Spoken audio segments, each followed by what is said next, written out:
Wala na ba talagang ibang paraan para hindi tayo mapalis dito? Nakakalungkot naman isipin dahil halos dito na tayo lumaki at tumanda. Tapos paalisin lang tayo ng ganun-ganun lang. Kaya nga hindi tayo dapat pumayag. Ipaglaban natin ang lupang ito.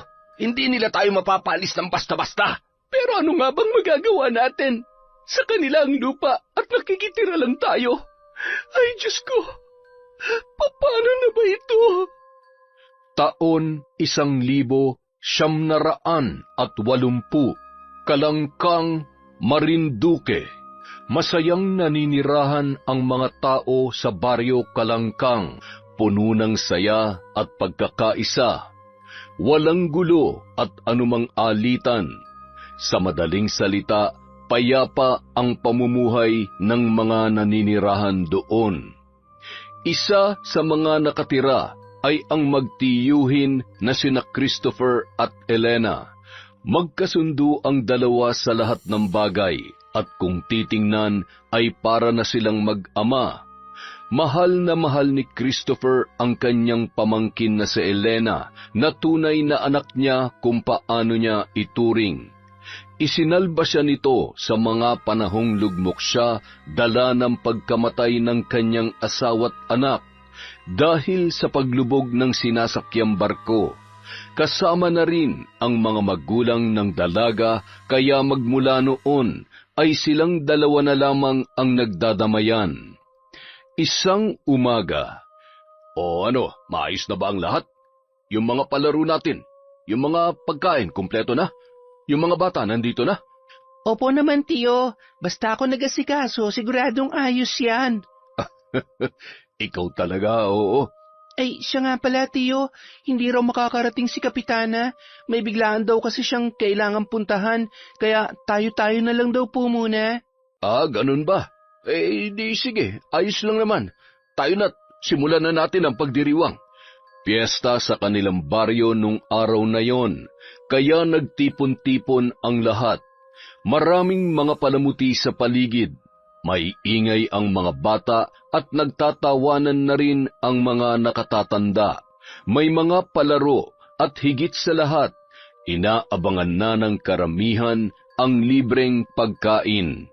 Bukod sa kapitana at iba pang mga opisyal ay sina Christopher at Elena ang pinagkakatiwalaan at namamahala sa katahimikan ng baryong yon. Parati silang nagre-representa sa tuwing may mga okasyon na magaganap at nagagawa naman nila ito ng maayos at malinis, kaya malaki rin ang tiwala sa kanila ng buong barangay. Habang nasa kalagitnaan ng pagdiriwang ay dumating naman ang isang magarang sasakyan na umagaw sa pansin ng ilan. Mula doon ay bumaba ang isang binata na hindi maipagkakaila na may taglay na kagwapuhan. Lumawak naman ang ngiti ni Elena nang masulyapan ang nasabing lalaki. Agad-agad siyang tumakbo papalapit doon. Angelo, uy, mabuti naman nakapunta ka. Akala ko hindi ka na darating eh. Hindi naman yata pwedeng hindi ako dumalo dito, di ba? At saka, hindi pa naman siguro ako huli. Muntik na. Bakit kasi ngayon ka lang? May ginawa lang ako. O tatayo na lang ba tayo dito? Hindi ba tayo pupunta ron? Ay, oo nga. Ang tagal mo kasing tumating eh. Lumapit na sila sa handaan at ipinagpatuloy na ang selebrasyon. Si Angelo ay anak ng isa sa mga tinuturing na pinakamayaman sa kanilang lugar. Pamangkin din siya ng tinaguriang mayor. Ang mga magulang niya ay amo ng pinagtatrabahuhang kumpanya ni Christopher. Bagamat siya ay anak mayaman, hindi naman naging hadlang yon upang makipagkaibigan at makihalubilo siya sa mga mahihirap na gaya ni Elena. Sina Angelo at Elena ay 3 taon nang magkaibigan. Nagkakilala sila na minsang dalhin ni Mayor si Angelo sa baryong yun. Sa lahat ng mga naninirahan sa baryo ay si Elena lamang ang naging malapit na kaibigan ni Angelo. Sa 3 taon nilang pagkakaibigan ay naging maayos naman ang kanilang samahan. O iho, kumusta naman ang mga magulang mo? Balita ko ay pupunta sila ng ibang bansa. Oho, kaso ang papa lang ang pupunta ron. Magpapaiwan ho si mama. Oy, bakit daw? Ang akala ko ba'y magkasama sila? Yun nga din po ang akala namin eh. Kaso parang nagkaroon ho yata ng biglaang aasikasuhin si mama rito, kaya hindi po siya makakasama. Aasikasuhin? Ano naman kaya yon? Hindi ko nga rin alam eh. Hindi naman ako nakikialam sa mga business nila na yan. Basta mahalaga sa akin, nakakakain ako ng masarap dito sa inyo. Hoy, mas masarap kaya ang mga pagkain sa inyo. Mayaman kayo eh. Hindi nakakasawa rin kaya ang mga pagkain dun. Halos puro karne na lang palagi. Iba-iba nga ang luto pero karne pa rin. Kaya buti pa dito sa inyo. May mga gulay at marami mapagpipilian ng walang halong karne. Bakit kasi puro karning kinakain mo? Kasalanan mo rin naman yan. Oh, bakit nagagalit ka? Ang sungit mo naman? Ay, nako, kayo talaga, oo. Siya nga pala, Elena. Bukas ikaw na munang bumisita ron sa lupa natin. Hindi ako makakasama dahil sa nandyan pala si Ma'am Mirasol at baka may mga ipapagawa yun sa amin. Tama kayo dyan, Tito. Alam nyo naman yun si Mama, palautos yun. Kung gusto mo rin, iho, ikaw na lang ang sumama rito kay Elena sa pagbisita ron. Yun kung wala kang gagawin bukas. Wala naman po, pwede po ako bukas.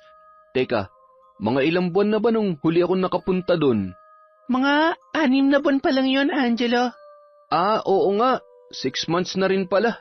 Siguro marami ng bunga yung mga bayabas dun at hinog na.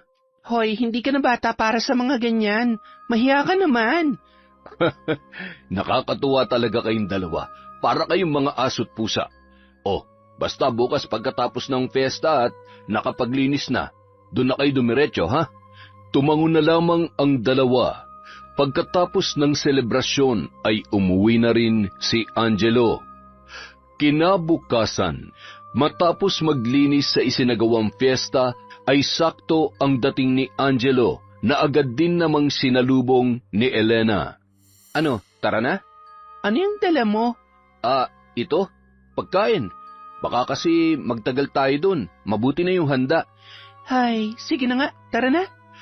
Sumunod naman si Angelo sa kanyang kaibigan. Mga 15 minuto lang ang kanilang nilakad at narating na nila ang sinasabing lupa. Karugtong lang kasi yon ng kanilang baryo. Ang pagkakaiba lang, ang kanilang baryo ay pag-aari ng gobyerno ayon sa pagkakaalam nila. At ang lupa naman na inaapakan nila ngayon ay pagmamay-ari ng mga magulang ni Elena na mula pa sa kanilang mga ninuno. Ang ganda talaga rito, no? Hindi nakakasawang pagmasdan ng mga tanawin. Ay, teka, maupo muna tayo. Halika, eto. Salamat. Alam mo, maganda ang lugar na to. Bakit hindi kayo rito manirahan ng tiyo mo? Tutal, sa inyo naman tong lupa. Pwede niyong gawin ang kahit na anong gusto niyo rito. Nagbabalak nga kami ni Tiyo na sa susunod na taon ay dito na kami maninirahan. Magpapagawa lang kami ng kahit maliit na bahay at pagtatanim na lang ang gagawin naming hanap buhay. Yun naman pala eh. Bakit parang nag-aalangan ka? Oops, huwag tatanggi. Sa tono pa lang ng pananalita mo kasi parang nagdadalawang isip ka na. Ano, bakit ba? Kasi kapag lumipat kami rito, medyo mapapalayo kami sa mga tao ron sa baryo. Siyempre, pwede naman silang pumunta rito pero kasi iba pa rin yung kapitbahay mo lamang sila. Napalapit na rin kasi yung loob nila sa amin eh. Ang babaw naman ang dahilan mo. Pero alam mo, kung nag-aalangan ka, pwede nyo namang ibenta tong lupa. Ano? Kasi di ba, kung ayaw mo palang mawalay sa mga kapitbahay nyo at ayaw nyong lumipat rito, ano pang silbi nitong lupa? Ang ganda pa naman, tapos hindi lang mapapakinabangan. Sayang naman. Kaya ibenta nyo na lang. Sigurado naman akong marami magkaka-interes na bumili nito. Ano ka ba naman, Angelo? Wala akong balak na ibenta tong lupa. Kahit ilang milyon pang ipresyo nila, hindi namin to ipagbibili. Kung ganun, ano palang balak nyong gawin dito? Hindi ko pa alam. Ay, Elena, hahayaan mo na lang bang mabulok tong lugar na to rito? Kung hindi ikaw ang makikinabang, Hayaan mo ngang iba ang gumawa. Kung wala ka rin naman balak gawin dito sa lupa, ibenta nyo na lang. May kakilala ako na pwedeng bumili nito. Hindi yung kuripot kaya hindi ka nalugi kung sakali man. Ano, tawagan ko na ba? Magdesisyon ka na agad. Walang nakuhang tugon ng binata mula sa kanyang kaibigan. Wala kasi talaga silang planong ibenta ang naturang lupa. Makaraan ang ilang sandali ay nag-ikot-ikot muna sila at pagkatapos ay umuwi na rin. Matapos maghapunan ng magtiyo ay dumiretso na si Elena sa kanyang kwarto. Pagkaupo niya saglit ay bigla na lang siyang napatayo at tumungo sa maliit niyang kabinet. Sa pinakailalim noon ay naroon ang isang envelope na naglalaman ng titulo ng kanilang lupa. Pinagmasdan niya yon at nag-isip kung ano ba talaga ang dapat niyang gawin. Maya-maya pa, nang magpasya siyang ibalik yon, ay naagaw ang pansin niya ng isang kahon katabi ng pinaglalagyan ng mga papeles. Humugot siya ng hininga bago yun inilabas. Sa kahon na yun, nakalagay ang mga luma at mahalagang kagamitan ng kanyang ina. Kasama na roon ang gamit sa pambabarang. Bakit mo inilabas yan? Napalingon siya sa kanyang tiyuhin na nasa tapat ng pintuan ng kanyang kwarto. Lumapit ito kalaunan. Tiyo, kasi wala ho. Tinitingnan ko lang po kung hindi pa inaamag yung mga papeles. Baka kasi... Hindi yon. Yang kahong hawak mo ang tinutukoy ko. Bakit mo inilabas yan? Baka mamaya may biglang pumunta rito at makita yan. Yari tayo. Ito po ba? Pasensya na po. Hindi ko naman po sinasadyang ilabas. Bakit hindi mo na lang kasi itapon ang mga yan? Po? Alam mo, hindi ka tuluyang makakalimot hanggat mayroong ka pang isang bagay na pagmamay-ari ng mga taong wala na. Lalo na yung gamit sa pambabarang ng inay mo. Matagal na rin naman siyang tumigil sa ganitong gawain bago pa siya namatay. Huwag mong sabihing may balak kang sundan ang yapak niya. Tiyo naman, wala po. Wala po akong balak na maging katulad niya na mambabarang. At alam ko rin pong hindi niya rin yun gusto sa akin. Sayang naman po kasi kung itatapon ko na lang tong mga gamit niya. Kapag ginawa ko yon, parang binura ko na siya sa buhay ko. Kaya hindi ko po itatapon ang mga to, Tiyo. Ay, oo siya, sige na. Pero bakit mo pala tinitingnan ang mga papeles? Hindi ako naniniwala sa dahilan mo kanina. Ano bang binabalak mo? Kasi po, sabi po ni Angelo kanina, kung wala rin naman daw po tayong balak na gawin sa lupa, ibenta na lang daw po natin, kesa naman walang makinabang doon. Ano? Sinabi niya talaga yon? Opo, ang totoo, bigla kong naalala na hindi lang pala yun ang unang beses na sinabi niya yun sa akin. Naaalala niyo pa po ba nung unang beses natin siyang dinala doon? Sinabi niya rin noon sa akin na maganda ang lugar na yon, kaya ba't di na lang natin ibenta? Nagtataka lang po ako na bakit parang gusto niyang ibenta natin yung lupa. Ay, ewan. Minsan po talaga, hindi ko maintindihan yung lalaking yon. Natahimik si Christopher at hindi agad nakatugon. Tila may kung anong pumasok sa kanyang isipan na kailangan niya pang iproseso. Bakit po, Tiyo? May problema po ba? Wala. Ay, sige na, magpahinga ka na. Itago mo na rin yung mga yan, ha? Matulog ka na rin pagkatapos. Agad yung lumabas na ikinataka ng dalaga, pero nagkibit-balikat na lamang si Elena.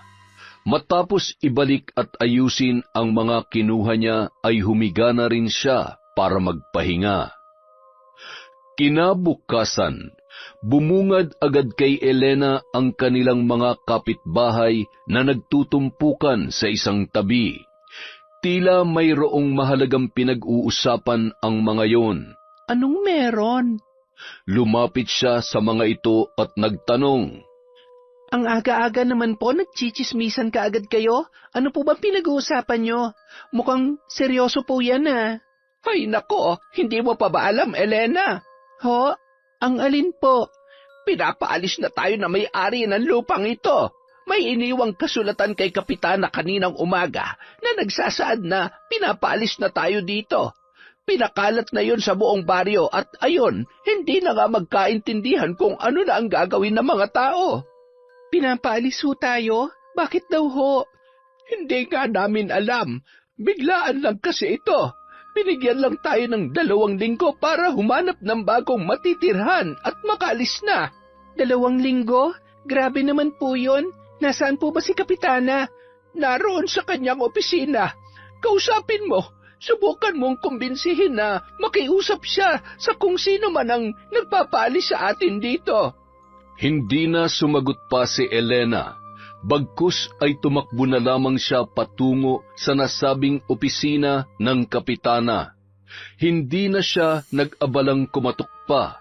Agad-agad na siyang pumasok at nadatnan niya rin doon ang kanyang tiyuhin na tila nakikiusap din. Elena, bakit nandito ka? Nabalitaan ko na pong pinaalis na raw tayo dito. Totoo po ba yon? Bakit? Kapitana, ano po ba talaga nangyayari? Sinabi sa akin ni Mayor na bibigyan na lang nila tayo ng 2 linggo para manatili rito. At kapag nandito pa rin tayo, wala na raw silang magagawa kundi ang persahan tayong paalisin. Binabawi na raw kasi na may-ari ang lupa nila dahil siguro may balak silang gawin dito.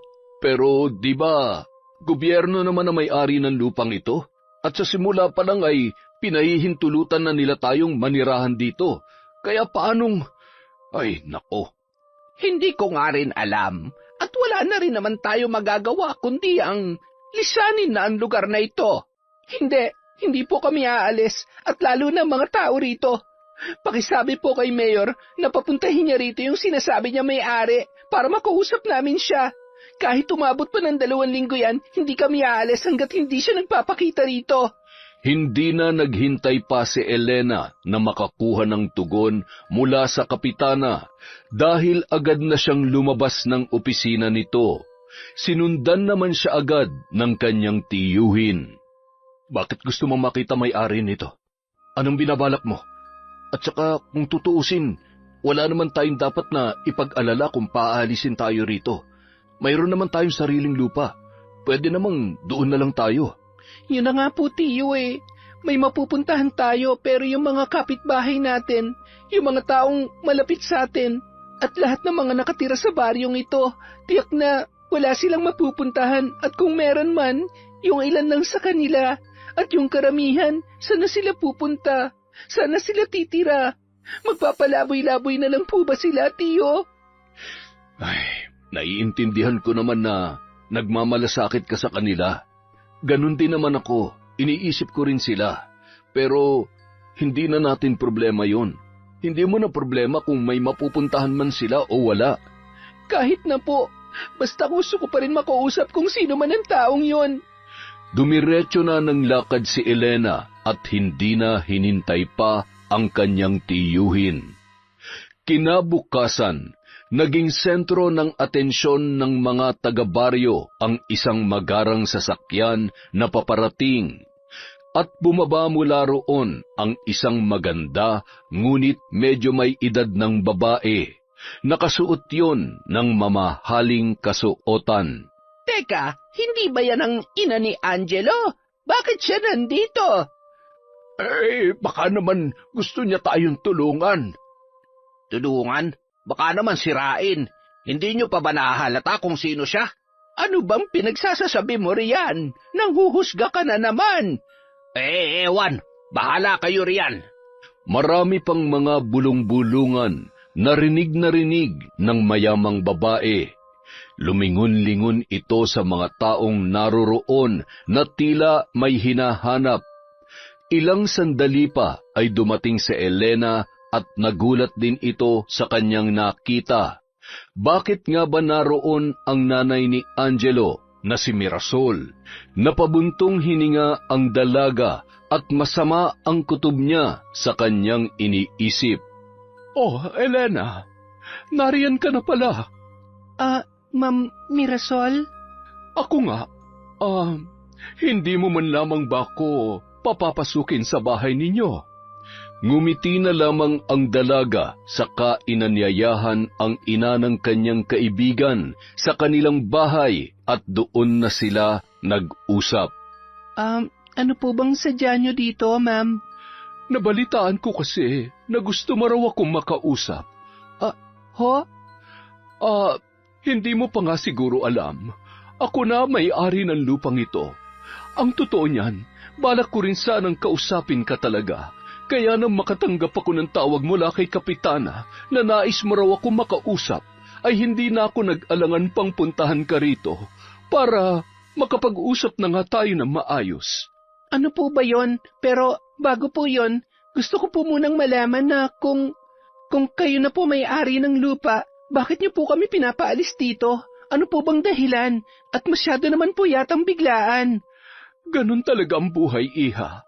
May mga bagay na hindi mo inaasahang mangyayari. Pero tungkol sa tanong mo na bakit, alam mo kasi, nagpaplano ako magpatayo ng resort at itong lugar na ito ang napili ko. Maganda kasi rito at alam mo na, itsura pa lang ng lugar mukhang dadayuhin na agad ng mga turista, lalo na kapag pinaganda ito. May hahalin tulad mo sa isang babaeng pulubi, madungis at maruming tingnan. Ngunit kapag inayusan at binihisan, magiging maganda at kaakit-akit. Ganon rin dito, kaya sana'y maintindihan mo ako. Pero marami naman pong ibang lugar para dyan, yung walang mga nakatira at walang naabalang tao, na pwede niyong patayuan ng resort. Bakit po dito pa? Nasabi ko na ang dahilan, iha. Hindi ko na kailangang ulitin pa. Alam po ba ni Angelo to? Huwag mo nang idamay rito ang inosente kong anak. Hindi na po ba magbabagong isip nyo? Bakit kailangan gawin nyo to sa amin?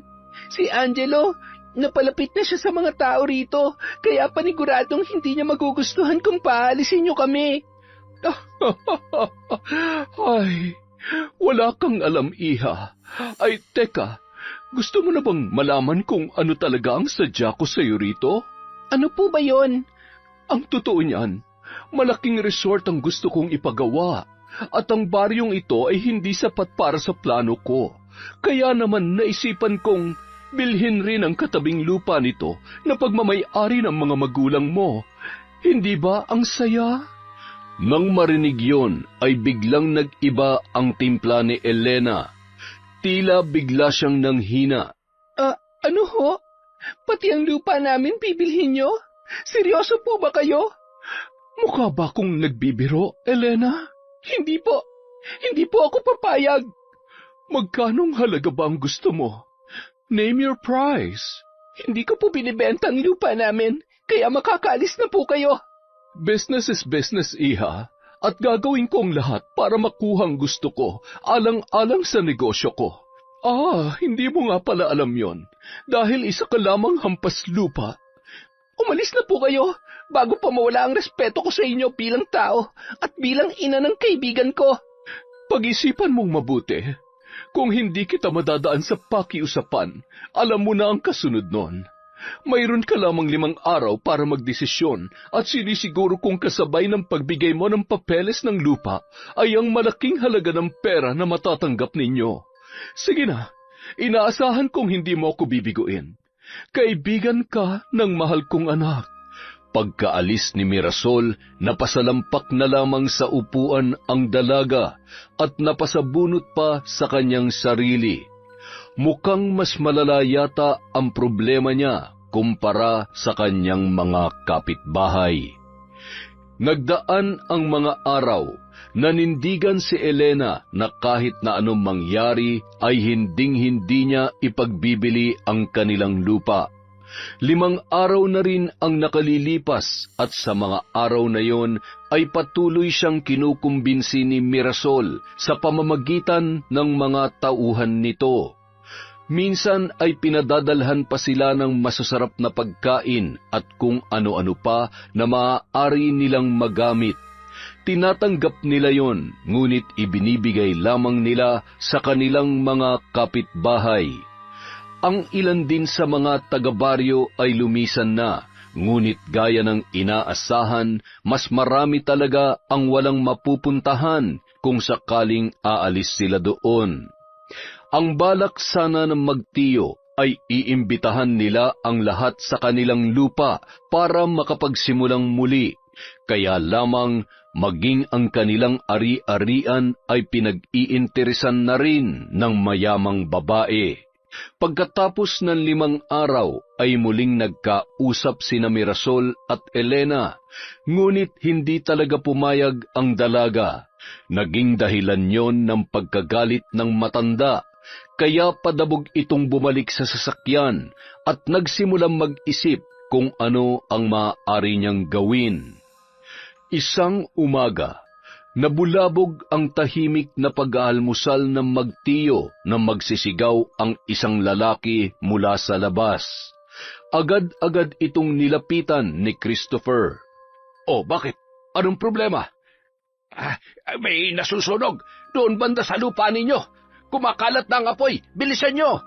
Hindi na nagpatumpik-tumpik pa si Elena at agad na itong tumakbo.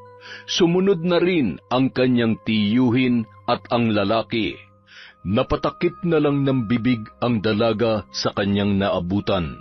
Nagtulong-tulong na rin ang mga taga-baryo para patayin ang apoy.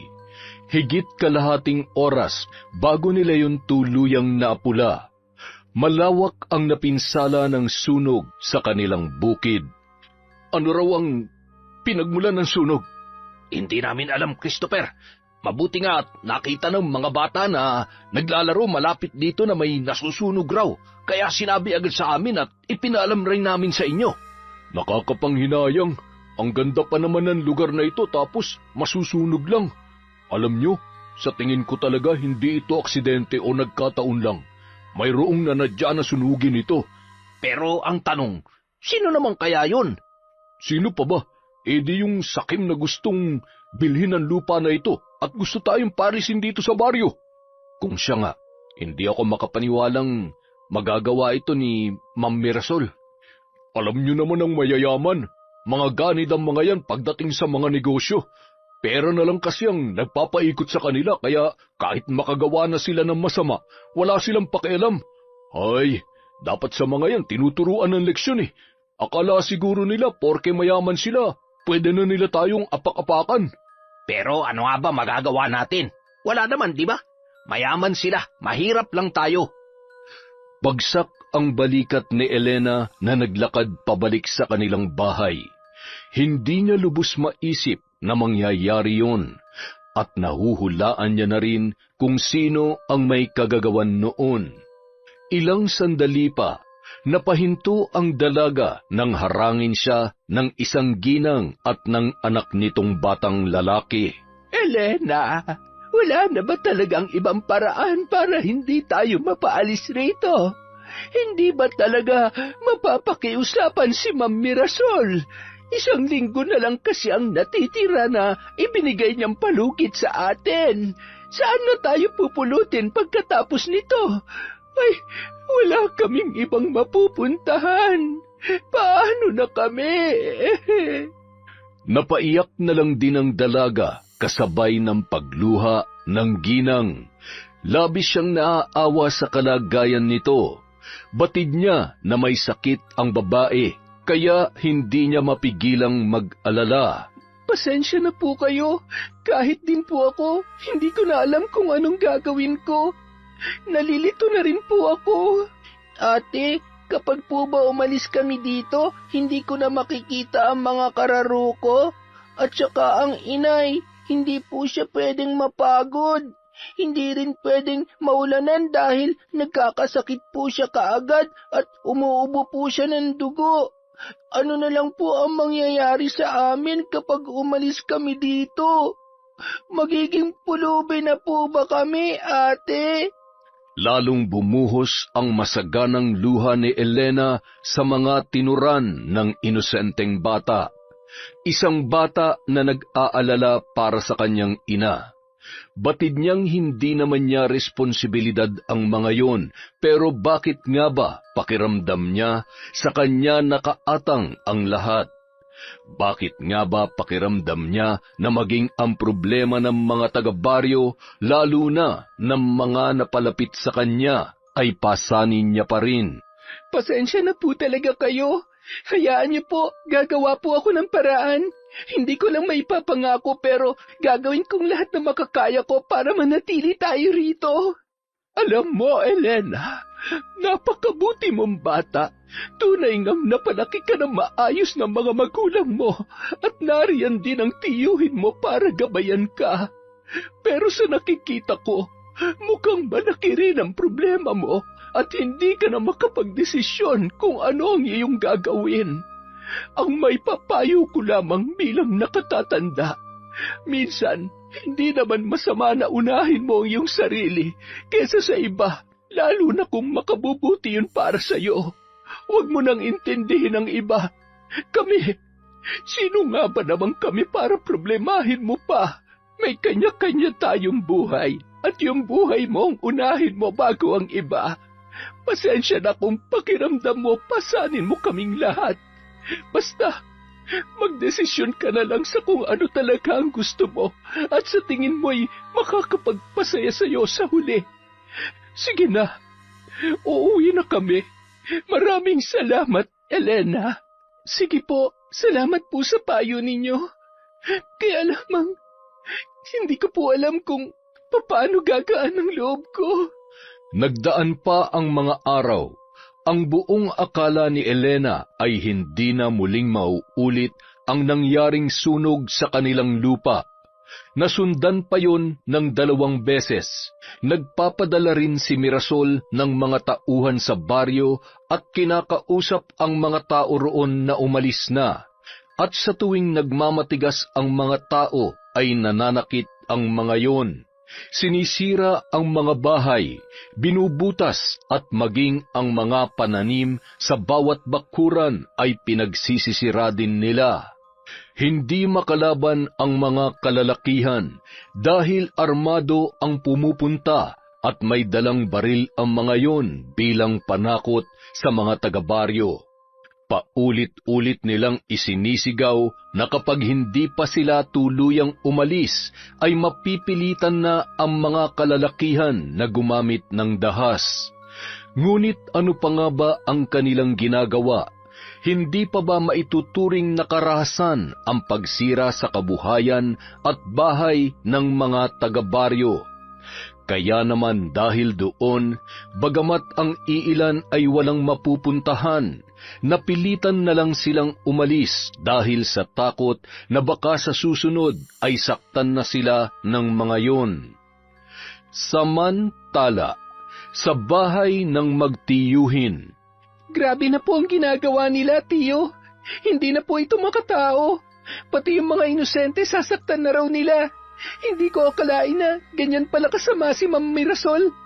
Ano nang gagawin natin? Ang totoo niyan, kinausap niya ako nung isang araw. Ano po? Ano mga sinabi niya sa inyo? Wala namang bago. Dahil hindi kanya makumbinsi, ako na ang kinausap niya. Marami siyang ipinangako na gagawin kung sakaling ipagbibili natin sa kanya ang lupa. Ano naman po ang sabi niyo? Pumayag po ba kayo, tiyo?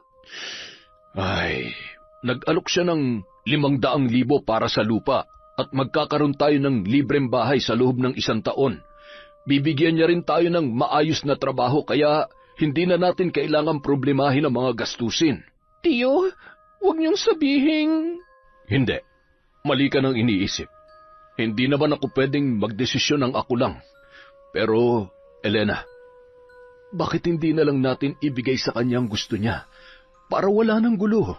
Tiyo naman, nangako po ako sa mga magulang ko na kahit na anong mangyari, hindi ko ipagbibili ang lupa. At alam niyo rin po na kung nabubuhay lamang sila, yun din ang magiging desisyon nila. Tapos ano, patuloy tayong magmamatigas? Pero wala naman po sila magagawa hanggat nasa atin ang titulo ng lupa. Kahit na anong gawin nila, hindi nila makukuha yon. Hindi nga mapupunta sa kanila, pero nakita mo naman kung anong ginagawa nila. Sinusunog nila. Paano pa natin mapapakinabangan yun? Elena, mayaman sila at maraming pera. Ang sabi niya pa, kung gugustuhin niya talaga maaari niya maangkin sa atin ang lupa kahit wala sa kanya ang titulo dahil marami silang koneksyon. At kapag nagmatigas pa tayo, yun na ang gagawin niya. Ano, haayaan mo na lang ba na mapunta sa kanila ang lupa na wala tayong nakukuha? Hindi na nakasagot pa ang dalaga. Umiyak na lamang siya imbis na magsalita. Wala na ba talaga silang magagawa para maipaglaban ang kanilang ari-arian?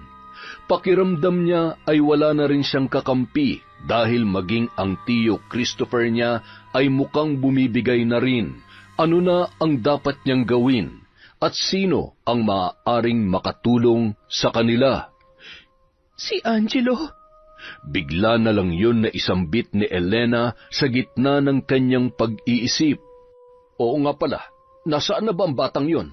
Huli ko siya nakita nung bago mag-anunsyo na paaalisin na tayo rito. Bakit nga ba hindi siya bumibisita? Tama, si Angelo. Baka makatulong siya sa atin. Tiyo, kailangan ko po siya makausap. At ano naman tulong ang maibibigay niya sa'yo? Ayoko man tong sabihin pero mukhang maging siya tinalikuran na rin tayo. Basta kailangan ko siyang puntahan. Kakausapin ko siya. Baka sakaling makumbinsi niya si Ma'am Mirasol. Sandali Elena. Bumalik ka rito. Huwag mo nang pag-aksayahan ng oras ang taong yon. Wala kang mapapala sa kanya. Ay, bata ka, oo. Pagkarating ni Elena sa bahay ni na Angelo ay hindi rin siya nakapasok dahil sa mga gwardyang nagbabantay. Ang kulit mo naman. Sinabi na nga hindi ka pwedeng pumasok. Umalis ka na lang, miss. Kasi kahit anong gawin mo, hindi ka namin papapasukin. Sige na, umuwi ka na. Gusto ko lang po makausap si Angelo. Sige na po. Saglit lang naman Saka magkaibigan naman po kami. Kuya naman, sige na.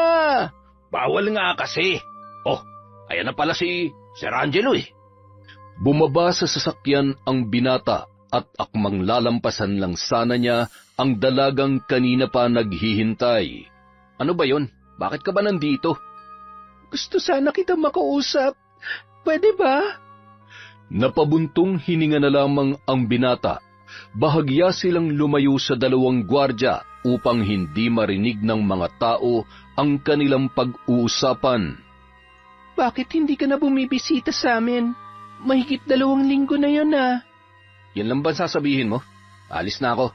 Alam mo bang pinapaalis na kami sa baryong yon? Kayo na palang bago may-ari ng lupang yon. At maging ang lupa na pinamana sa akin ng mga magulang ko, balak rin bilhin ni Ma'am Mirasol. Alam mo ba kung anong ginagawa niya? Pinapahirapan niya kami. Pinapasunog niya rin ang lahat ng pananim doon sa lupa namin. At nagbabayad siya ng mga tao para abusuhin at takutin kami hanggang sa kami na mismong umalis. Ano naman ngayon? Anong ano naman ngayon? Gumagamit na siya ng dahas para lang masunod ang gusto niya. Nakakasakit na siya ng ibang tao. Naiintindihan mo ba yon, Angelo? Naiintindihan ko. Kaya nga wala akong balak makialam sa inyo. At saka, matagal na panahon na rin naman kayong nakinabang sa lupa namin. Kaya siguro naman panahon na para kami naman na makinabang dun. At yung tungkol sa lupa nyo, matagal ko nang binabanggit sa iyo na ibenta mo na lang yun. Kung sana nakinig ka lang sa akin nun, hindi mo na sana kailangan mahirapan ngayon. Pero matigas ka kaya magdusa ka. Angelo, ano bang sinasabi mo? Bakit parang ang tigas-tigas mo na ngayon? Wala na lang ba sa iyong lahat? Sa loob ng 3 taon, marami ka ring alaala na nabuo sa baryong yon. Yung mga taong napalapit sa iyo, itinuring ka na rin nilang pamilya. Baliwala lang yun sa iyo. At yung mga pinagsamahan natin, yung pagkakaibigan natin. Paano na yon, ha? Angelo naman, tulungan mo naman kami, Tulungan mo ako. Hindi ko na alam kung anong gagawin Subukan mo namang kausapin ang mama mo. Baka sakaling makinig siya sa'yo at makumbinsi mo siya na itigil na ang mga ginagawa niya. Sige na, nakikiusap ako, Angelo. Muli na namang umiyak si Elena. Kulang na lang ay lumuhod siya sa harapan ng kanyang kaibigan upang siya ay pagbigyan. Habang si Angelo naman ay hindi makatingin ng diretso sa dalaga. Tumigil ka na. Wala akong balak na tulungan ka. At kung inaalala mong pagkakaibigan natin, ayoko sana tong sabihin pero dapat mo na ring malaman. Lahat ng mga ginawa ko noon, lahat yon scripted, planado. Nakiusap sa akin si Mama na maging malapit sa inyo at kaibiganin ka para malaman ang mga kahinaan nyo. Para kapag sinimulan niya ng plano niya, magagamit niya yung laban sa inyo. para mapaalis kayo. Ano, sapat na ba mga narinig mong yon para tumigil ka na? Kaya kung ako sa'yo, Elena, sumuko ka na lang. Huwag mo nang kalabanin ng mama ko dahil hindi mo siya kaya. Lahat ng gusto niya nakukuha niya, kahit sa maling paraan. Dalawang magkabilang sampal ang natamo ng binata mula kay Elena, na ngayon ay patuloy pa rin sa pagbuhos ang mga luha. Ang sama mo! Para yan sa panloloko mo sa akin at sa mga taga-baryo. Wala kayong pinagkaiba ng nanay mo. Para kang aso na sunod-sunuran lang sa kanya. Itong tandaan mo, Angelo. Pagbabayaran niyo tong ginawa niyo, lalo na yung ganit mong ina. Hindi ako papayag na dito na magtatapos ang lahat. At higit sa lahat, hindi ako papayag na makuha niyo sa akin ang lupa. Ipaglalaban ko yon kahit ano mangyari, kahit magsama kayo ng nanay mo. Pinagsisisihan kong nakilala kita, Angelo! Bago umalis ang dalaga, nag-iwan ito ng masamang tingin sa lalaki. Natulala na lamang ang binata na mabigat ang bawat paghinga dahil sa emosyon na kanina niya pa pinipigilan. Panay ang iyak ni Elena habang patakbong naglalakad pabalik sa kanila. Hindi niya matanggap ang mga sinabi ng itinuring niyang kaibigan. Pakiramdam niya ay napakahina ng kanyang utak para magpauto doon. Sa 3 taon nilang nagkasama at pagiging magkaibigan, ay hindi niya akalain na lahat ng ipinapakita nito ay pagpapanggap lamang. Maya-maya pa, napatigil siya na maagaw ang pansin ng isang sasakyan na nakaparada sa isang tabi, at halos manlaki ang kanyang mga mata nang makita mula sa nakabukas na bintana ang 2 taong naghahalikan. Ang babae ay walang iba kundi si Mirasol, at ang lalaking kasama nito ay pamilyar sa kanya. Ang lalaking yon ay walang iba kundi ang driver nito na kasama nung unang beses na pumunta yon para siya ay kausapin. Hindi siya maaaring magkamali. Bagamat nagulat ay napatawa na lamang ang babae. Kumuha rin siya ng bato at walang pag-aalinlangang ipinukul yon sa sasakyan at muntikan pang tamaan ang 2. Naging dahilan din yon para makuha niya ang atensyon ng mga ito, pero dumiretso na lamang siya sa paglalakad na parang walang nangyari.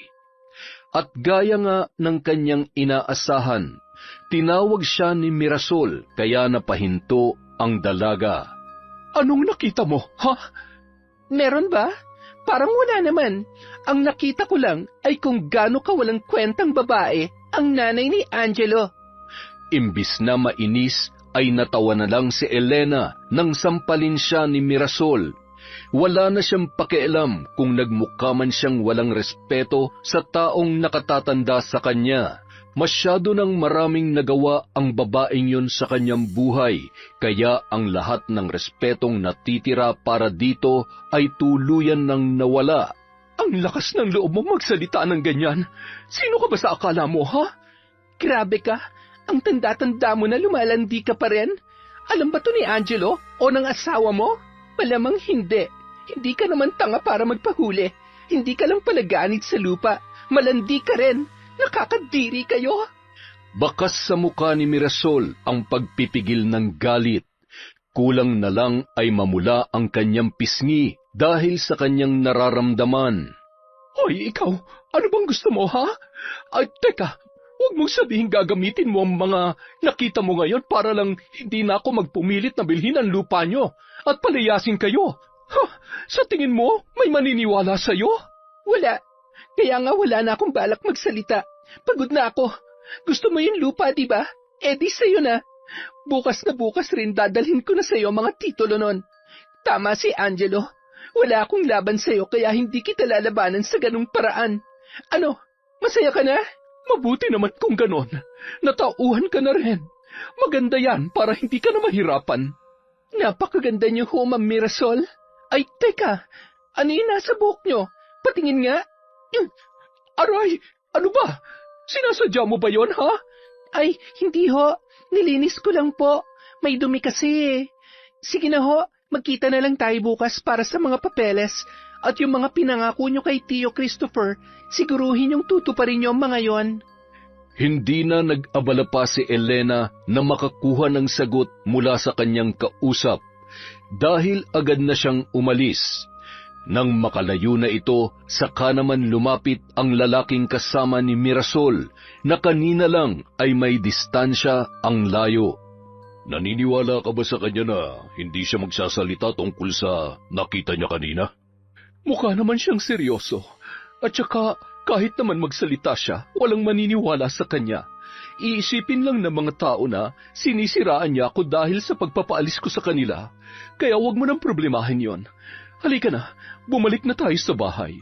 Samantala, pangiti-ngiti si Elena habang patuloy sa paglalakad.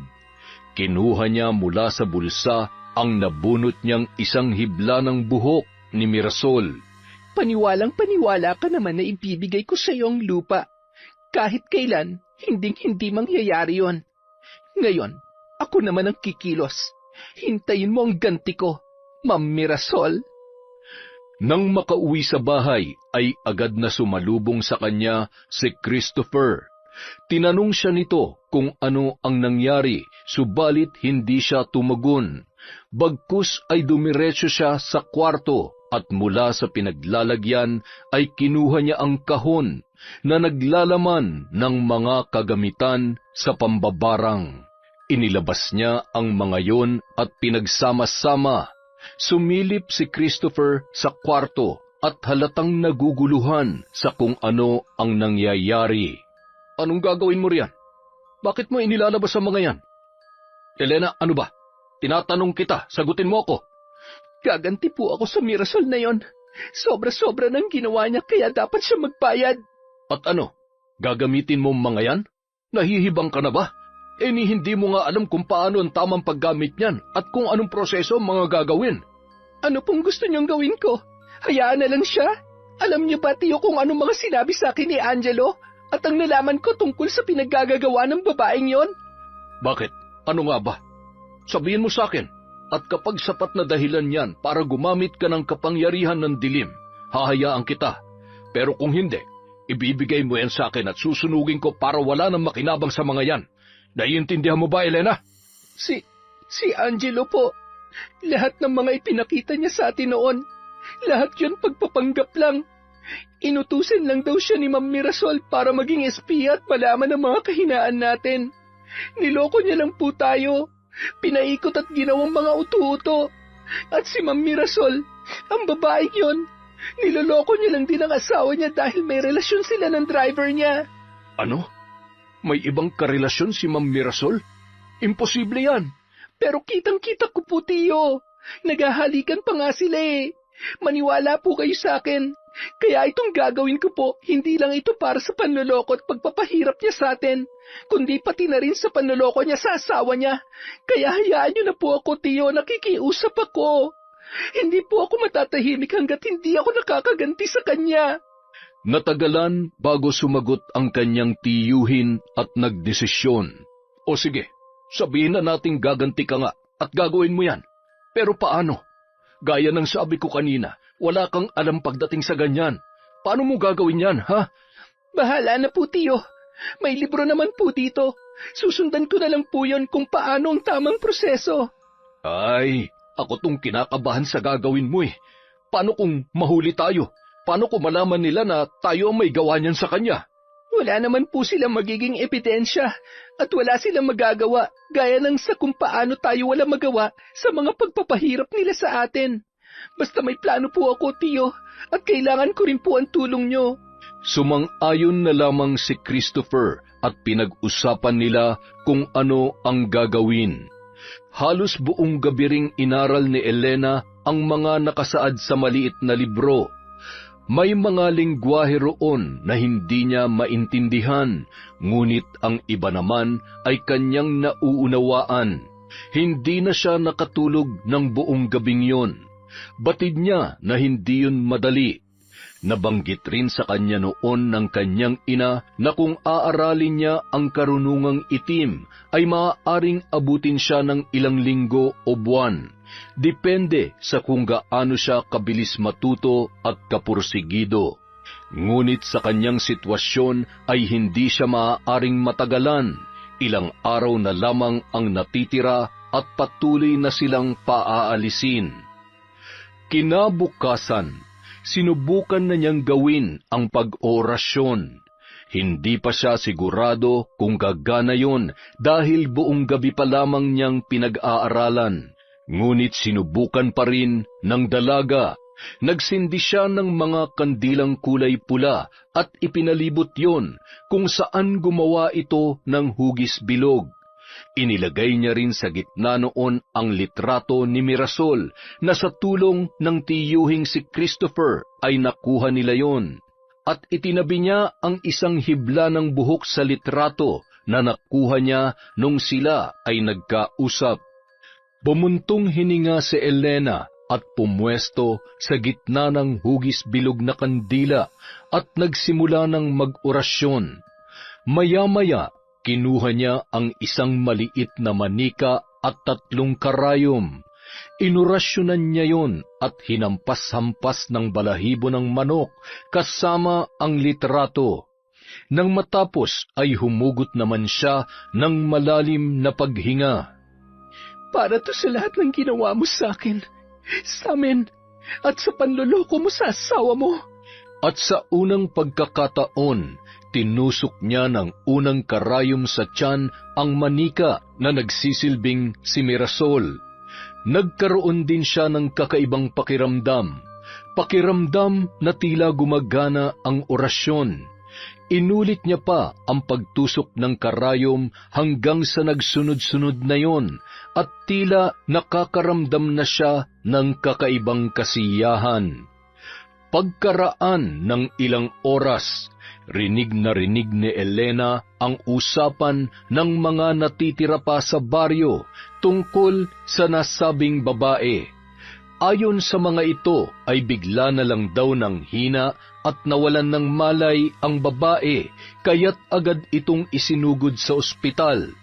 Napangiti na lamang si Elena at bumalik na ng bahay kung saan naabutan niya ang kanyang tiyo na nag-iimpake na ng mga gamit. Ano pong ginagawa niyo, tiyo? Aalis po kayo? Ayoko nang manatili rito, Elena. Ako lang tong nababahala sa mga ginagawa mo. At saka, parang nasobrahan naman yata ang ginawa mo sa kanya. Nawalan siya ng malay. Paano kung may masamang mangyari sa kanya? Paano kung napatay mo na pala siya? Bakit po kayo nag-iisip ng ganyan, tiyo? Hindi ko siya papatayin. Kahit gustong-gusto ko dahil sa ginawa niya sa atin, pinipigilan ko po ang sarili ko. Tama na. Nakaganti ka na, di ba? Sapat na yun. Umalis na tayo dito. Hayaan na lamang natin sila. Gusto ko nang matahimik. Ayoko na ng gulo. Pagod na ako sa lahat ng ito. Mag-impake ka na rin ng mga gamit mo. Bilisan mo na. Hindi po ako aalis dito. Dito lamang po ako. Kung gusto niyo, kayo na lang. Elena! Hindi pa po ako tapos sa kanya. Lalo na ngayon na gumagana ang mga orasyon ko, na kahit halos buong isang gabi ko lang pinag-aralan ng mga yon, nagagawa ko na lang tama. Hindi pa po gumagana ang pakiramdam ko kaya hanggat nandito ang bigat sa dibdib ko, hindi ko siya titigilan. Bahala na po kung ano mangyari, wala na akong pakialam. Elena, ano ba? Sumama ka na lang sa akin. Hindi kita pwedeng pabayaan dito. Pamangkin kita at nangako ako sa mga magulang mo, sa kapatid ko, na babantayan at aalagaan kita. Kaya sige na naman huwag mo na akong pahirapan pa. Pasensya na po kayo, tiyo. Pero sa pagkakataong ito, hindi po ako makikinig sa inyo. Kahit po umalis tayo, hindi pa rin ako matatahimik dahil nasa loob ko pa rin ang bigat. Kaya hayaan niyo po akong gawin kung ano makakapagpagaan sa kalooban ko. O sige, bahala ka na. Mukhang hindi na rin naman kita mapipilit. Basta kung ano man ang gagawin mo, huwag mo pa rin sanang kalimutan maging mabuting tao, gaya ng palagi kong itinuturo sa iyo. Tuluyan nang umalis si Christopher at nilisan si Elena. Umiyak na lang ang dalaga. Yun ang unang pagkakataon na mawawalay siya sa kanyang tiyuhin, na itinrato siya na parang tunay na anak. Gustuhin man niya itong makasama at pigilan, pero batid niyang kapag ginawa niya yon, ay ang paghihiganti niya ang magiging kapalit. Samantala, katatapos lamang kausapin ni Angelo ang doktor na tumitingin sa kanyang ina na si Mirasol. Ano ang sabi ng doktor, anak? Ano ang sakit ko? Ano raw bang problema at bigla akong nakaramdam ng ganoon at hinimatay pa ako? Wala naman daw pong problema, Ma. Normal naman daw po ang lahat sa inyo. Eh kung ganoon, bakit yun nangyari sa akin? Hindi ko nga rin po alam pero siguro daw ho dahil sa pagod. Hindi ba marami kayong inaasikaso nitong nakaraan? Baka ho dahil doon. Huwag niyo na pong problemahin yon. Maayos naman daw po kayo, Ma. Mabuti naman kung ganon. Ayokong nagkakasakit. Ay siya nga pala, si Elena. Pumunta na ba siya sa bahay? Bakit naman po siya pupunta doon, Ma? Sinabi niya sa akin na ngayong araw ay ibibigay niya ang titulo ng lupa nila. Po, bakit niya naman gagawin yon? Ipinagbili niya na ba sa inyo ang lupa? Ay, malay ko sa kanya. Siguro natauhan na rin siya na talagang wala siyang laban sa akin kahit ipagpilitan niya pa. Kaya tara na, umuwi na tayo. Baka naghihintay na siya sa labas ng bahay. Nang makauwi ang dalawa, ay wala naman silang Elenang nadatnan gaya ng inaasahan ni Mirasol. Si Angelo na lang muna ang naghintay sa labas sa pagdating ng dalaga, ngunit maggagabi na ay wala pa rin si Elena. Pumasok na lamang siya sa loob upang kumain. Habang nasa hapagkainan ang mag-ina, bakit kaya hindi sumipot ang babaeng yon? Ang lakas ng loob niyang paasahin ako. Bukas na bukas rin ay pupuntahan ko siya. Hayaan niyo na lang siya, Ma. Anong hayaan? Hindi pwede. Kung kailan abot kamay ko na ang pinaplano ko sa kapako susuko, malaki-laki na rin ang nagagastos ko para sa proyektong ito, kaya hindi ako pwedeng basta sumuko. Ay, teka nga pala, huwag mong sabihin, lumalambot ka na sa kanya, ha? Ayusin mo ang buhay mo, Angelo. Ang babaeng yun ay... Magpahinga na po kayo. Aakyat na ako. Naihampas na lamang ni Mirasol ang kanyang palad sa lamesa. Mukhang lumalambot na ang kanyang anak. Sa isip niya ay hindi yun maaari. Kailangan niyang gumawa ng paraan upang kamuhian nito ang mga taga-baryo, lalong-lalo na si Elena. Pagkaakyat ni Mirasol sa kanyang silid upang makapagpahinga, ay nakarinig siya ng boses sa kanyang tainga. Agad siyang napabangon. Ang tinig na yon ay tinatawag ang kanyang pangalan. Paulit-ulit at palakas ng palakas. Sino yon? Saan nanggagaling yon?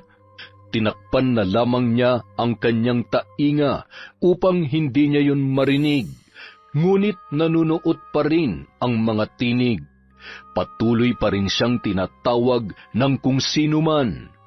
Maya-maya, napadaing si Mirasol nang makaramdam na naman ng tila tinutusok ng kung anong matulis na bagay ang kanyang katawan. Pilit siyang bumaba, ngunit nadapa lamang siya at humandusay sa sahig. Ngunit magkaganon pa man ay pinilit niyang tumayo upang kunin ang gamot na pampatulog. Halos ubusin niya na yon para mabilis makatulog at hindi na maramdaman ang sakit ng katawan. Ilang minuto niya pang ininda hanggang sa nakatulog na siya habang nasa sahig. Kinabukasan, nataranta ang mga katulong nang abutan ang kanilang amo na nakahandusay na parang isang bangkay. Tawagin niyo si Sir Angelo! Bilisan niyo! Naku naman po, madam! Pagdating ni Angelo, agaran niyang lumapit sa kanyang ina. Nang akbang bubuhatin na nila, ay bigla naman niyong nagising. Ma, ayos lang ho kayo? Bakit dito kayo natulog sa sahig? Anong nangyari?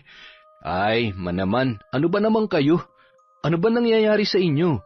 Pinilit namang alalahanin ni Mirasol ang nangyari, ngunit hindi niya maintindihan na tila walang pumapasok sa kanyang isipan. Dahil doon, napagpasyahan nilang mag-almusal na lamang. Habang nag-aalmusal, tahimik at tulala lamang ang babae. Hindi rin niya ginagalaw ang pagkain, kaya naman nagtataka ang kanyang anak. Matapos kumain, ay kinausap niya ang kanyang ina. Ma, ano ba talagang nangyayari sa inyo? Bakit kayo nagkakaganyan? Ano? Bakit? Ano ba nangyayari sa akin? Manaman, hindi itong tamang oras ng pagbibiro. Hindi ko maintindihan ang sinasabi mo, anak. Iwan mo na lang muna ako rito. Gusto kong mapag-isa. Ma, wala ba talaga kayong naaalala? Ano ba ang dapat kong maalala?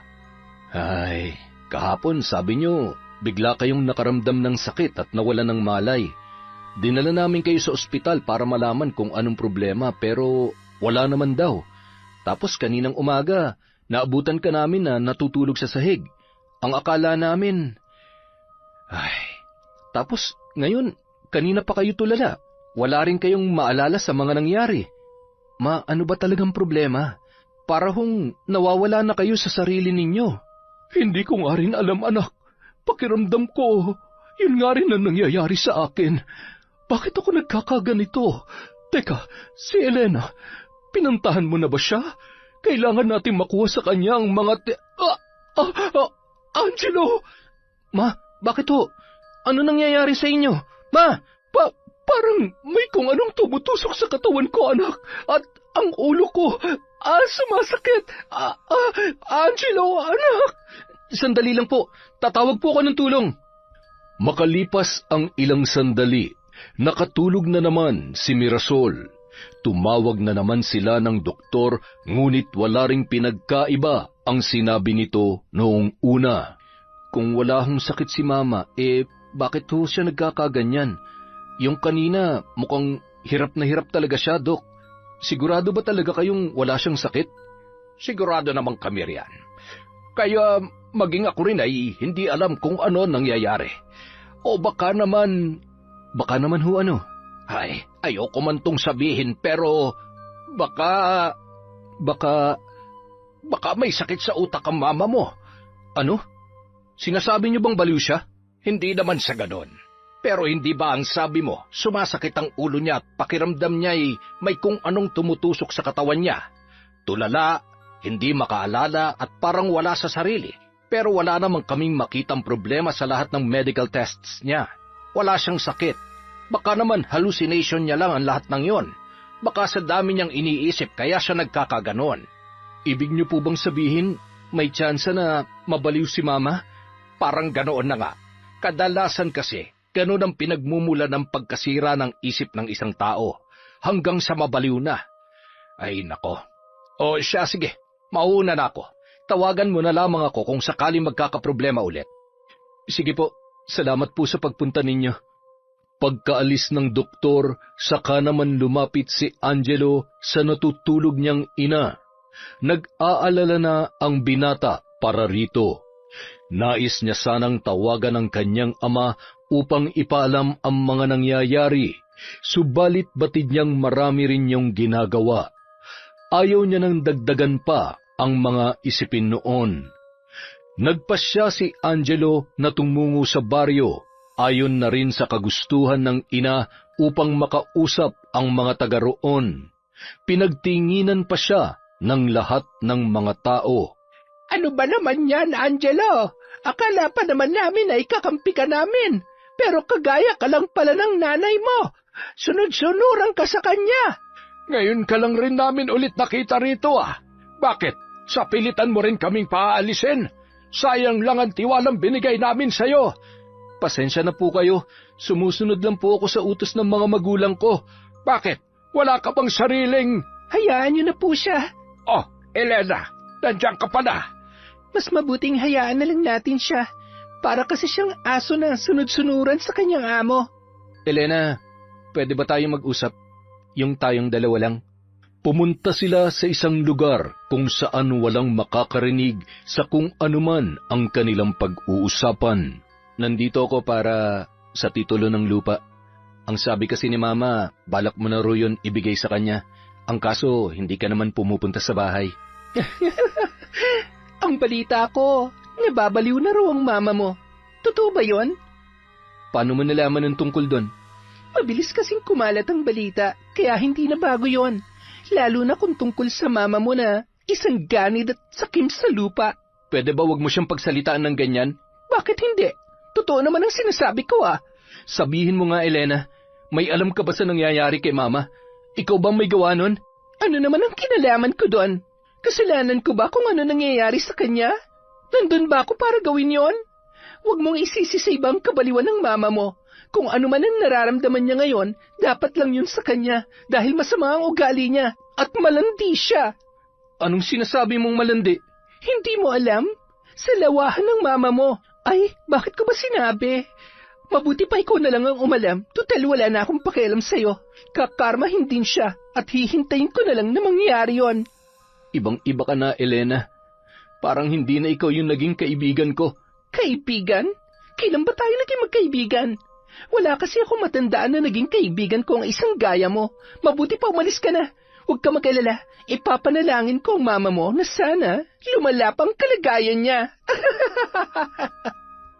Napabuntong hininga na lamang ang binata nang iwanan na siya ni Elena. Bumalik na lang siya sa bahay para matingnan ang kanyang ina. 2 araw pa ang lumipas.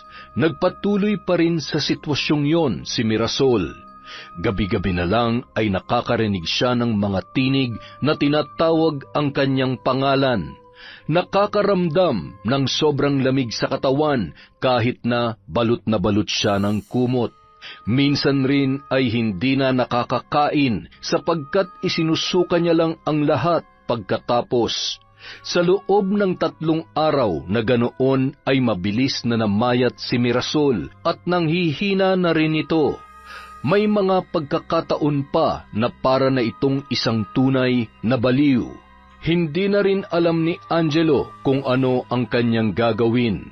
Hanggang sa isa sa kanilang mga katulong ang nakapagsabi na baka raw binabarang ang kanyang ina. Ano? Seryoso ka ba dyan? Opo, sir. Kasi ho, di ba kahit ipatingin nyo na siya sa mga doktor ay wala namang sakit na nakikita sa kanya. Isa lang po ang ibig niyang sabihin. Malamang ay yun na nga nangyayari sa kanya. Ginagamitan siya ng itim na salamangka ng kung sino man. Itim na salamangka? Ano ba namang kalokohan yan, ate? Wala ho tayo sa fairy tale. Realidad po to. Alam ko naman yun, sir. Pero kasi ho, hindi ba kayo nagtataka? Wala namang problema sa kanya, kaya bakit siya nagkakaganyan? Alam niyo po, ganyan din ang nangyari sa pamangkin ko noon. Halos magkaparehas lang sila ng mga sintomas na binabarang ang isang tao. Mabuti na nga lang po at albularyo noon ang lula ko, kaya naagapan siya bago lumala ang kanyang kalagayan. Kaya sir, sige na po. Wala naman pong masama kung susubukan nyo lang. May kilala kong albularyo na pwedeng makatulong sa inyo. Kung gusto nyo sasamahan ko po kayo roon. Bagamat hindi naniniwala at nag-aalangan, ay sumugal na lamang si Angelo. Dinala nga nila si Mirasol sa sinasabing albularyo. Bumiyahe pa sila ng ilang oras para lamang marating ang bahay noon. At nang sa wakas ay natagpuan na nila, ay pinapasok naman sila agad ng naturang albularyo. Ginagamitan siya ng itim na kapangyarihan? Oo. Yun po kasi ang sabi nila. Hindi ka naniniwala roon, iho. Tama ba? At nag-aalangan ka rin, kaya baka hindi ko mapagaling ang iyong ina. Po? Mabuti pa'y umuwi na lamang kayo. Alam mo kasi, hindi ako tumatanggap ng mga pasyente na hindi naman buo ang loob sa pagpapagamot sa akin. Kailangan ay buo ang tiwala mo na mapapagaling ko ang nanay mo. Kaya mo ba yon, iho? Napayuko na lamang si Angelo. May punto naman kasi ang albularyo. Ngunit gayon paman, huminga siya ng malalim at pilit na isinaksak sa kanyang isip na naniniwala siyang mapapagaling ng albularyong yon ang kanyang ina. Ay, o siya sige. Ilapit mo na siya sa akin at nang masimulan ko na. Agad namang inalalayan ni Angelo ang kanyang ina. Tulala kasi yon. Minsan lamang magsalita, ngunit wala pang nakakaintindi sa kanyang mga sinasabi. Angelo, anak, sino ba yan? Bakit tayo nandito? Ang baho-baho ng lugar na ito. Alisin mo ako rito. Ayoko sa bahay ng mga hampas lupa. Parang ngayon pa lamang ay alam ko na kung bakit siya pinaparusahan. Pasensya na po kayo. Ako na lang po ang nakikiusap na gamutin niyo siya. Naaawa na po ako kay Mama. Kahit naman po minsan masama ang ugali niya. Pero nanay ko pa rin po siya at ayoko siyang nakikitang ganyan. Kahit naman gaano pa kasama ang isang tao, bilang isang albularyo ay tungkulin kong tulungan at gamutin siya. Kaya huwag ka na mag-alala.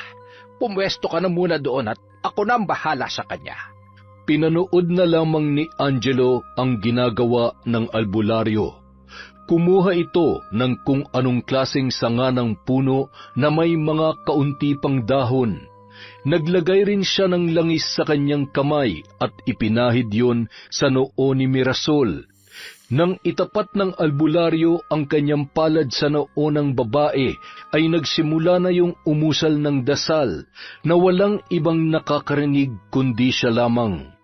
Makalipas ang ilang sandali, bigla na lang naghihiyaw sa sakit si Mirasol na ipinag-alala ng kanyang anak. Ha? Ano pa nangyayari sa kanya? Tinatanggal ko lamang ang anumang salamangka na namumugad sa kanyang katawan.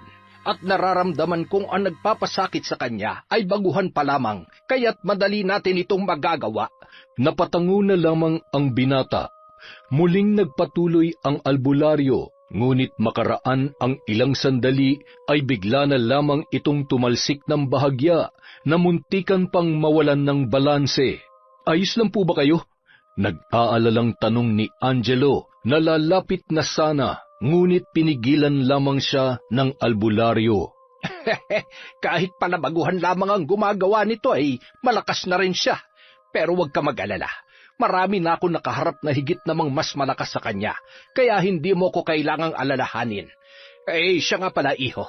Alam mo bang may paraan para maibalik natin sa kanya ang ginagawa niya sa iyong ina? Mararanasan niya rin. Makakaramdam din siya ng matinding sakit. Gusto mo, gawin natin yun sa kanya? Hindi ko po alam. Kayo po ang bahala. Basta gumaling lamang po si Mama. Ay, hindi po. Sige po. Gawin niyo rin sa kanya mga ginagawa niya kay Mama. Tumango na lamang ang albularyo at gaya kanina, itinapat niya ang kanyang palad sa noo ni Mirasol. Nag-usal na naman siya ng kakaibang lengguwahe, ngunit sa pagkakataong yon, naririnig na siya ni Angelo. Muling humiyaw sa sakit si Mirasol nang hampasin siya ng kung anumang klaseng sanga ng puno ng albularyo.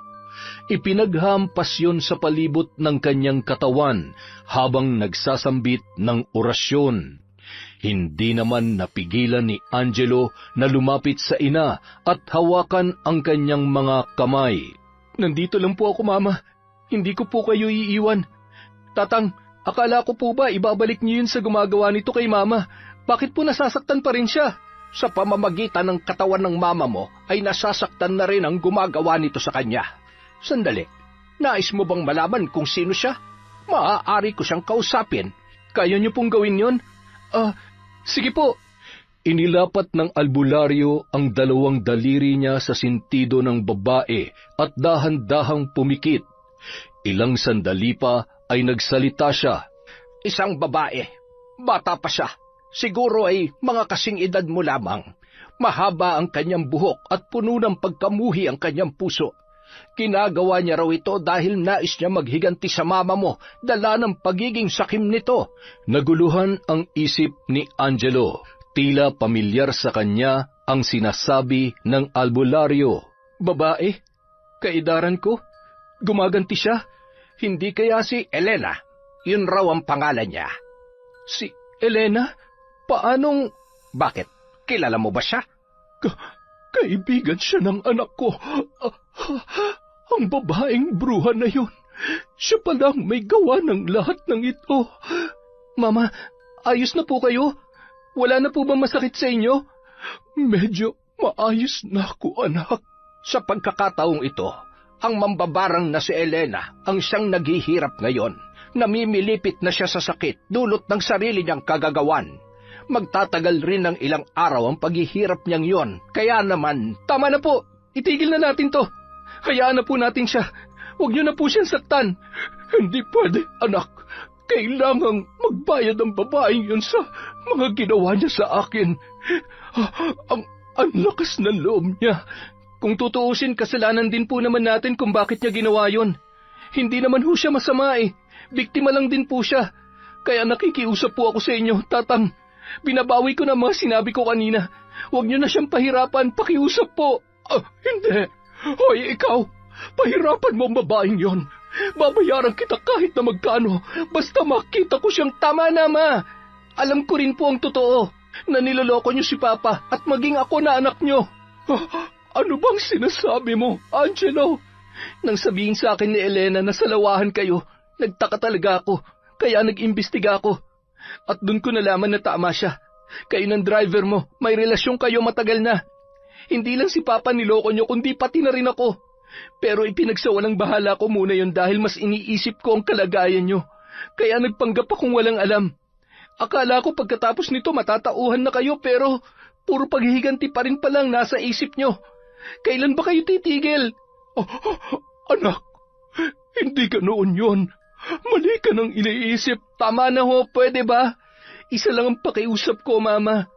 Itigil niyo na ang pagbili sa lupa ni na Elena at huwag niyo nang paalisin ang mga tao sa baryo. Hayaan natin silang patuloy na mumuhay doon. Dahil kung hindi, makakarating kay Papa ang ginawa ninyo. Alam mo naman siguro kung ano mga pwede niyang gawin kung sakaling malalaman niya ang lahat ng ginagawa niyo. O kaya naman, magsama na lang kayo ng lalaki niyo. Sapat na sa akin na makita na maayos ang kalagayan niyo, Ma. Angelo, sandali lang. Pag-usapan natin to, Angelo. Umalis ang binata at iniwan sa albularyo ang kanyang ina. Dumiretso si Angelo sa baryo at agad na tumungo sa bahay ni na Elena. Halos manlumo siya nang maabutan itong nakaupong nakasandal sa pader ng bahay at halatang nanghihina pa. Dahan-dahan siyang lumapit at lumuhod sa harapan ng babae. Elena, ayos ka lang ba? Hindi. Ano? Masaya ka na ba? Patawarin mo ako. Kasalanan ko ang lahat. Tama ka. Salawahan nga si Mama. At kung hindi lang rin ako naging sunod-sunuran sa kanya at kinampihan siya, hindi sana ito mangyayari. Sana mapatawad mo ko, Elena. Patawarin mo rin ako, Angelo. Nadala lang ako sa galit, kaya ako nagawa yon. Nagsisisi na ako. Napagtanto ko na hindi pala tama ang gumamit ng ganong paraan. Akala ko magiging masaya ako pagkatapos, pero... Lumapit sa kanya si Angelo at niyakap na lamang nito ang babae. Ayos lang, naiintindihan ko. Hayaan mo, ako na mismong gagawa ng paraan para matapos ng lahat ng ito. Babawi ako sa inyo, lalong-lalo na sa iyo. Ha? Sorry. Sorry talaga, Elena. At gaya nga ng ipinangako ni Angelo, ang lahat ng naninirahan sa baryong yon na umalis ay ipinahanap niya at inimbitahang bumalik muli.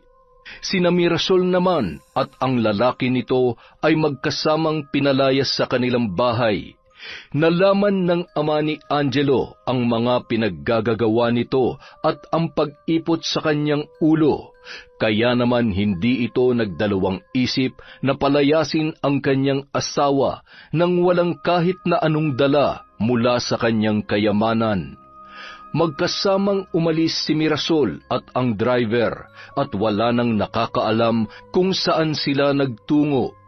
Bagamat nalulungkot ang binata, wala naman siyang magagawa basta't ang padre de pamilya ang nagdesisyon. Isa pa, naisip niya rin na baka karma lang yon ng kanyang ina sa mga masasamang gawain nito. Samantala, muli nang bumalik si Christopher kaya nagkasama na muli silang magtiyo.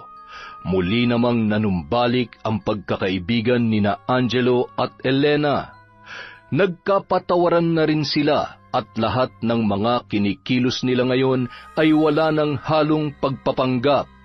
Makalipas ang ilang araw, pinagmamasdan ni Christopher kasama ang dalawa na magdiwang ang mga taga-baryo para sa kanilang muling pagbabalik at pagsasama-sama. Ang sarap ng pakiramdam ng ganito. Yung wala ka nang alalahanin pa.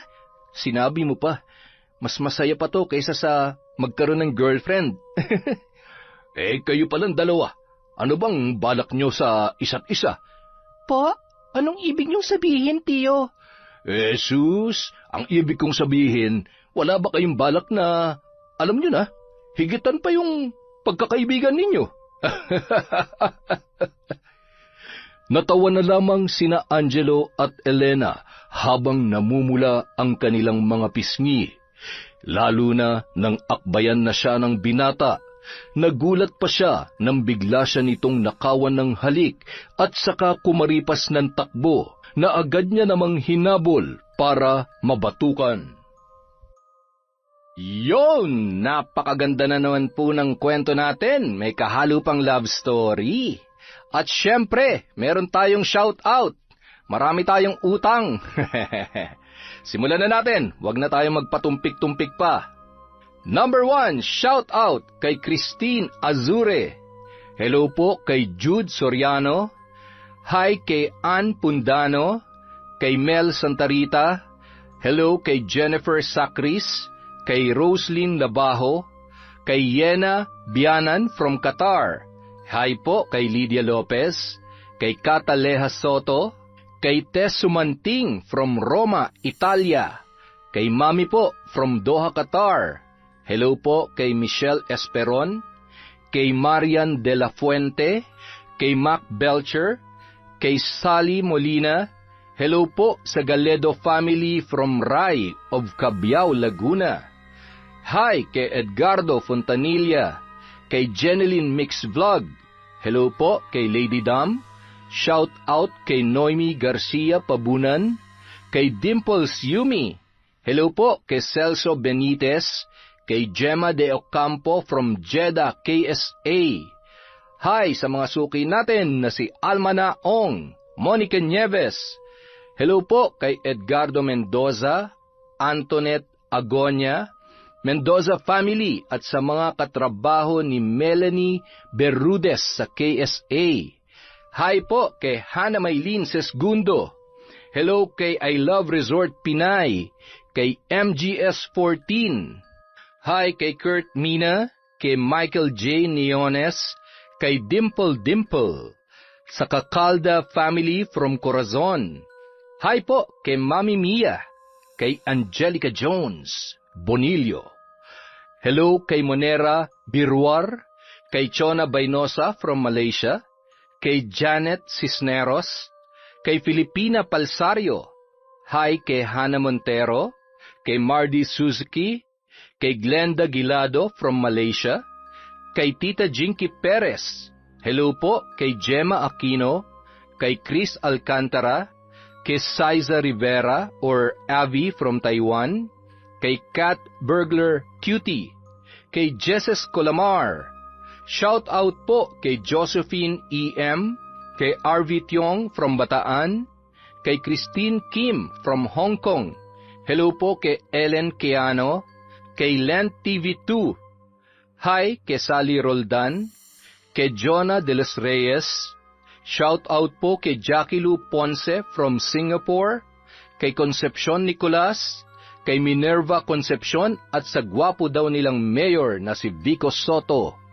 Hi kay Rose Ann Rama from UAE, kay Arvin ng Laguna. Hello kay MJ Villacrucis, kay Princess Alexis at Christine Angela at Roberto from Maria Grace Grefaldia. Hi po kay Jen Mer, John Garcia from Angeles, Pampanga. Hello kay Sydney Sai. Shout out kay Cheryl Bronyosa from UAE, kay Ryan Alba, Loretta Bobes, Riza Kahayag at Elidia Bobes. Hi kay Gina Gabriel, Jonel, Connie Soto, Angelo James, Gabriela Divine, Aaron Maningo, Missy Andaya, kay Danilo Gabriel of Dumaguete, at kay Rosana Soto of Isabela, Basilan. Hello po kay Manny Baldonado at Lorna Algordo. Hi kay Arlene Belotindos, kay Genevieve Virtusio. Hi kay Grace Kagsawa of Jeddah, KSA, kay Willie Galvez, kay Liza Quizon from Cabiao, Nueva Ecija, kay Resel Matsumoto. Hi kay Lagawang Shout TV. Hello po kay Charlene Gumansing, kay Christy Andaya Buhawe, kay Rosette Ersando na malapit na ang birthday. Hi po kay Maria Luisa Gonzalez, kay Salvacion Pastor, sa family ni Maricel Talisik from Masbate. Hi po kay Maria Consuelo Benitez, kay Arialyn Notarte. Hello kay Joe Rex Latonio from Saudi Arabia, kay Grace Kagsawa Morales from Frederick, Ganagana.